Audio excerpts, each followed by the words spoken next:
are the countries that Obama bombed in his final year of office. Syria, 12,192 times.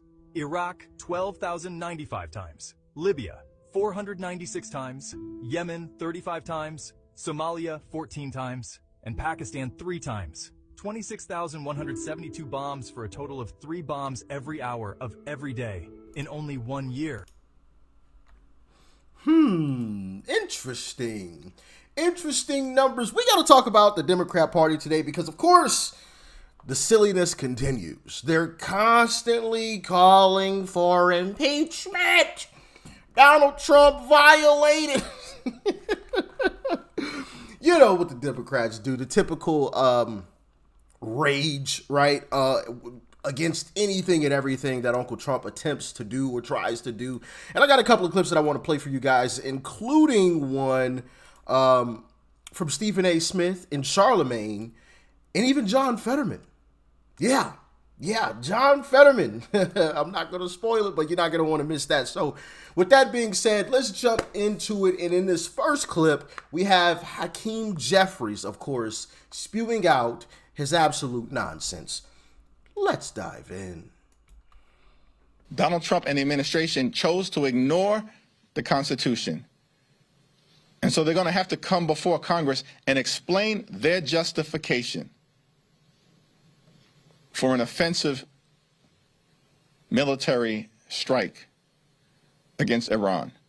Yes, we can never allow Iran to become a nuclear power.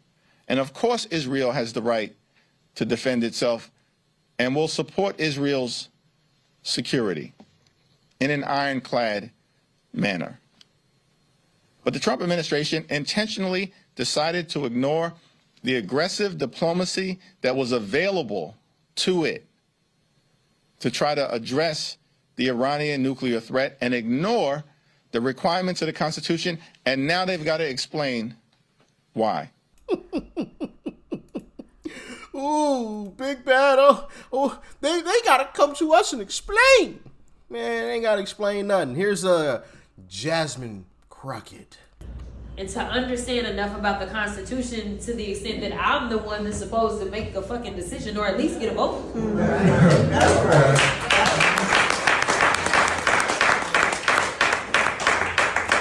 Because Ron is telling me.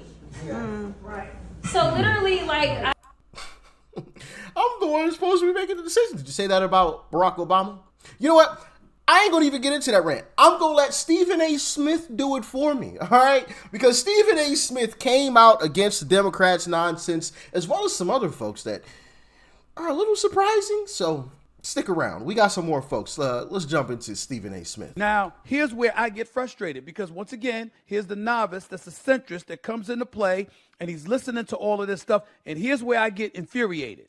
The Democrats are calling, or at least some of them, are calling for the impeachment of Donald Trump. Same old song and dance. Thought we heard this before. I thought that was over and done with. The minute you lost the election with the popular vote in the electoral college vote and losing every sweepstakes. I thought we were over that, but evidently not. Question number one, no matter what you feel about the President of the United States, do you think that's the time, while we're in the middle of such strife, to be calling for the impeachment of the President of the United States? Particularly if you're a representative, you're an elected official in the United States of America? I don't think so. That's number one. The Democrats don't care, though. It's all they only care about themselves. That's it. Number two, were the Democrats saying that when Obama bombed Libya when he was in office? We're making all of this noise about how the War Powers Act is utilized and how Donald Trump didn't receive congressional approval. Well, this is not an act of war. This is eradicating a threat. Civilians weren't targeted. Nuclear sites were targeted. So if nuclear sites were targeted, but no civilians were targeted, then that's not a war, at least not yet, which means that you can navigate your way around the War Powers Act itself, and you don't have to concern yourself with receiving congressional approval. The Democrats know that because of Obama. So if you knew that because of Obama and you didn't say it when it involved him in Libya, why would you turn around and all of a sudden try to make that case against Donald Trump? Because Obama was a Democrat. And it's cool if they do it, but it's a problem when Uncle Trump does it. That is why. It's because they are the epitome of double standard. Now, check out Charlemagne and what he had to say about the situation. This is one of those times where politicians sound like hypocrites, because Mark Kelly is right. Presidents should get congressional approval, but there have been a bunch of presidents who have ordered strikes without congressional approval. Barack Obama did it against Libya. Joe Biden ordered strikes in Iraq and Syria without congressional approval. Bill Clinton did it to was it Kosovo, I think you pronounce it. So presidents ordering military action without congressional approval has become pretty routine. So is it always a thing when they do it? I'm just asking. I don't know. No. Well, this is where those articles of impeachment come up, and that's why House Democrat Alexandria Ocasio-Cortez, she actually says that President Trump's decision to strike Iran could lead to impeachment. So why didn't I'm just saying? So why didn't it lead to impeachment for everybody else? Like when Barack Obama did it, when Biden did it, but when it Clinton has, did it? you know, not that it necessarily. Well, the people in Congress or congressional members will call for it. Does it necessarily mean that that they'll move forward with the impeachment process? Not necessarily, but there have been times in the past that these congressional members have called for impeachment of the president because of their military actions or actions that they've taken with the military without having that congressional. It hasn't been this much backlash. Yeah, I don't even remember Trump. hearing about it during the Joe Biden administration. But I guess that's because the way Trump has been moving, but we haven't heard about it when Obama did it. We didn't hear about it when Biden did it. I do remember when Obama did it. When Obama did it, I do remember, people in Congress saying he needed congressional approval and they were making it a thing. I don't remember the Biden thing at all. I don't remember that even making a headline. I was going to say, I don't recall, but people were very upset about the way that he, that went without that. People were very upset about the way that he withdrew from Afghanistan. I mean, that was certainly a thing as well. I mean, they were it was a thing. Yeah, the only reason I know about Biden, because I read an article on NBC News last night that was literally about this. It was the headline was, "Presidents ordering military action without congressional approval has become routine," and it talked about Biden citing Article Number 2 in the Constitution, which makes the president commander in chief, and I guess basically saying he don't need congressional approval, and that's when he ordered the strikes in Iraq. So you heard it there. You have people who are clearly on the left, even calling out people like AOC and Jasmine Crockett's nonsense. You're going to impeach Trump for what? For what? You didn't impeach Obama. You didn't impeach any other president that's done the same thing, but now all of a sudden you want to impeach? Now all of a sudden it's a problem? You doing all this hoopla, giving us this show for what? You didn't do that when Obama did it. So why now? Why now? Even Jonathan Karl, I believe from ABC, if I remember correctly, Jonathan Karl, kind of put some cold water on Sonny Holston's little rant about Trump being in some trouble.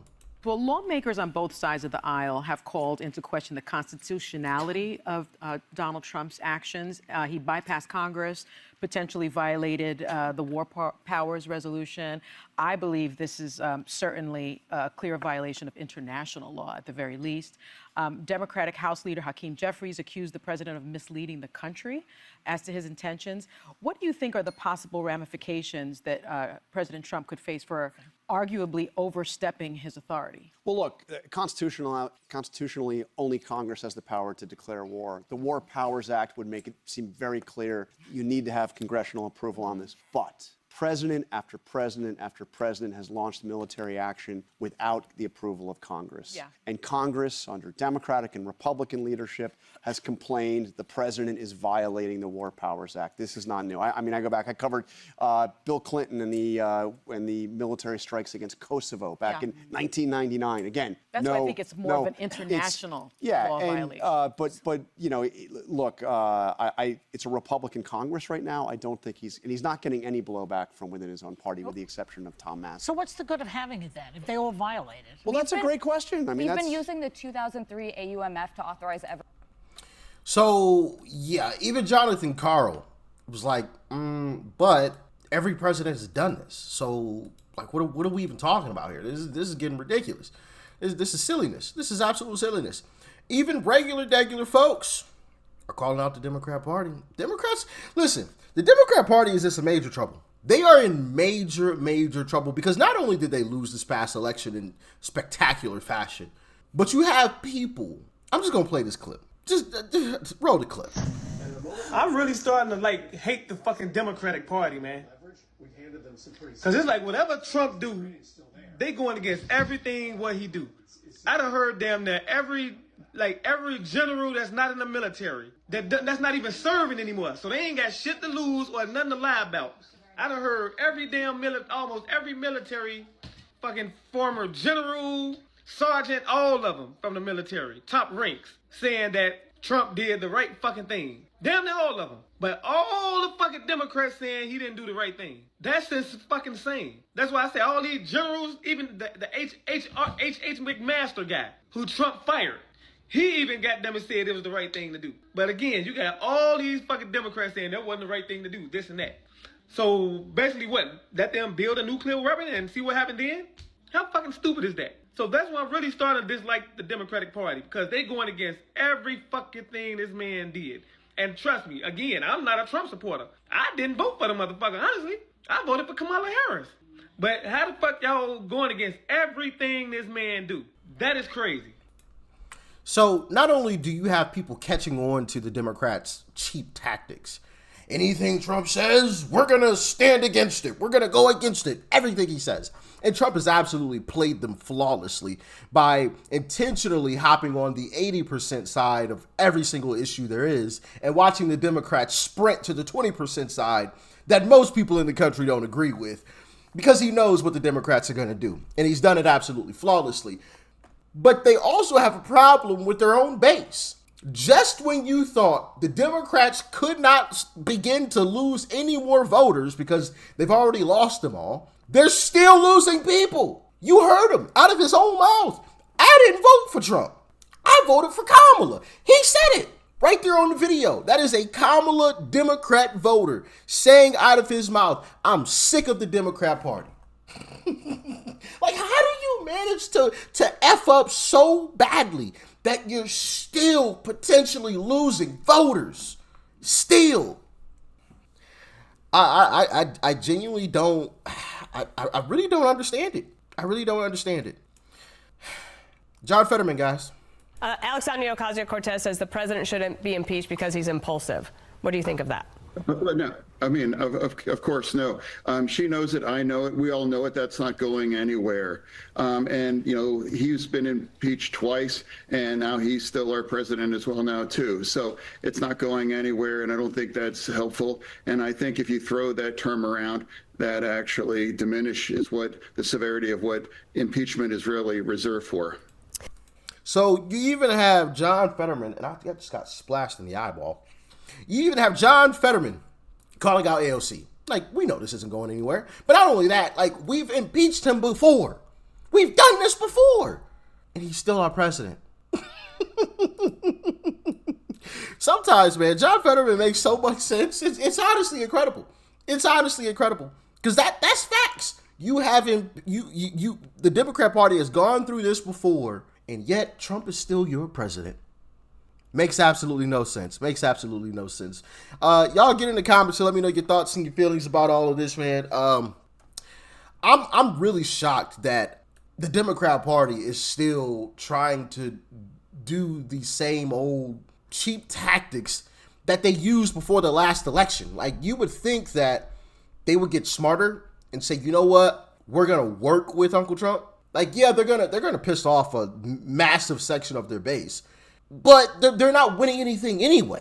So they might as well just start the process now. Like, hey, we're not going to keep doing these cheap tactics of just whatever Trump says and does. We're going to go against it. We're going to fight against Trump the whole way. Like, that doesn't work. It doesn't work. Or we're just going to lie about Trump and what he's doing and what he's attempting to do. Like when they say, oh, well, the Trump administration is going to take away your Medicaid and Medicare and everything else. And it's just like, come on, bro. Really?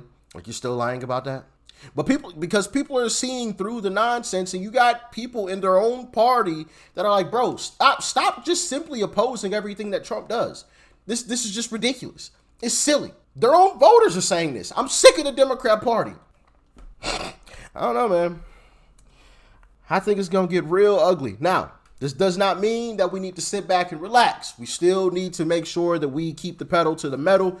We still have people in the party like Lisa Murkowski, which I just read an article about Lisa Murkowski doing some real shady things. So she's somebody that we need to primary. Susan Collins is somebody we need to primary. We need to make sure Mitch McConnell is replaced by a true Republican and not a rhino. John Cornyn down in Texas, we need to make sure that Ken Paxton takes his seat. I'm forgetting about a lot of folks. We still got a lot of work to do in order to make this party a true America First party. So this isn't the time to sit back just because Democrats are like floundering like a fish out of water. We don't need to sit back on our hands. All right. Still a whole lot of work to do. And let's continue to do it and make it happen. All right. Y'all stay safe out there. Peace and love. I'm out.